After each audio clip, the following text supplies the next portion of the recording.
काय भावना आहेत?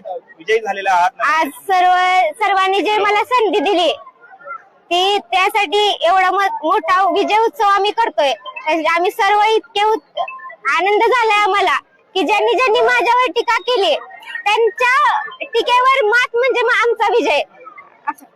खरं तर कमी वयाच्या नगराध्यक्ष म्हणून तुमची निवड झालेली आहे आणि कशा पद्धतीने यापुढचा कारभार आपण करणार आहात काय? रमेशजी बाळस्ते यांच्या नेतृत्वाखाली आम्ही कोणती पार्टी न बघता आम्ही सर्व कामे सॉल्व्ह करू।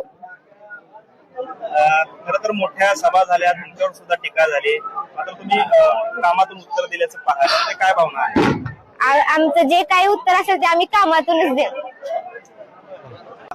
खरं तर खूप टीका झाली, आरोप प्रत्यारोप झाल्या, मोठी प्रचाराची यंत्रणा आपल्या विरोधात लावली गेलेली होती, मात्र आपला विजय झालेला आहे, काय भावना आहे? या ठिकाणी प्रथमतः मला मोहोळ शहरातल्या जनतेचं मनापासून आभार व्यक्त करायचा आहे। या ठिकाणी राजन पाटील माजी आमदार यांनी जंग पछाड मोहोळ शहरामध्ये त्यांची सत्ता आली पाहिजे याच्यासाठी आमदारांची फौज उभा केली, मंत्र्यांची फौज उभा केली आणि धनशक्तीच्या जीवावर या ठिकाणी मोहोळ शहरातल्या जनतेला आम्ही चिरडू अशा पद्धतीची भूमिका त्यांनी घेतली होती। पण धनशक्तीवर जनशक्तीने या ठिकाणी विजय प्राप्त केलेला आहे आणि त्यांना मोहोळ शहरातल्या मतदारांना दाखवून दिलेला आहे की तुम्हाला मोहोळ शहरातली जनता कदापिही स्वीकारत नाही, कारण या मोहोळ शहरातली जनता स्वाभिमानी जनता आहे। इंग्रजाबरोबर आमच्या पूर्वजांनी लढाई केली, आमच्या पूर्वजांनी छातीवर गोळ्या इंग्रजाच्या झडल्या, पण या ठिकाणी स्वाभिमान कधी घाण ठेवला नाही। त्याच पद्धतीनं मोहोळ शहरातल्या जनतेनं आजच्या निकालातून हे दाखवून दिलेलं आहे की मोहोळ शहरातली जनता ही स्वाभिमानी आहे।